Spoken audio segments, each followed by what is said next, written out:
Siguradong mas mapapangiti pa tayo dahil sa good news namin dahil may rollback daw na magaganap.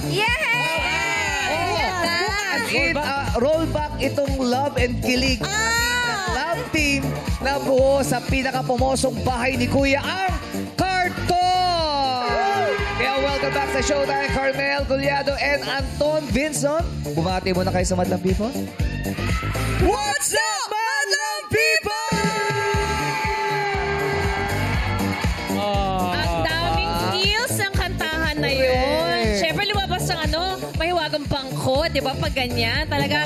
Paano ba yan? Ang sabi sa kanta, please be careful with my heart. Pero parang nahulog na yata eh. Ay, ganun Paano ba yun? Ganun ba? Paano ba yan? Paano ba dapat iingatan ang puso ng isang tao? Siyempre, dapat maging consistent ka lang, be genuine. At, ayun, just be confident na, alam mo na. Consistent, genuine. Be genuine. Ganun Nakatingin pala. sa'yo. Yes. Ano naman sagot mo dun? Same lang din naman po. Consistency is the key. Wow!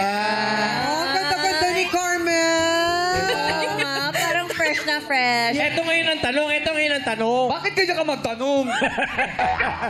Nasabi nyo na ba, o naitanong nyo na ba sa isa't isa ang please be careful with my heart? Ay, grabe naman yung tanong.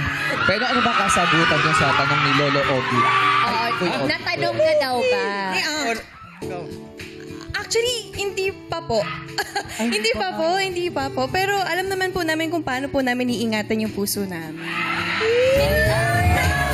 Magkakain ng mga masasamang pagkain, di ba? Ganyan, Oh, di ba? yes! Oo. Tama. Pero pag kumakanta ba kayo, minsan man nararamdaman nyo, parang bakit ganun? Parang ang bilis ng oras pag magkasama tayo.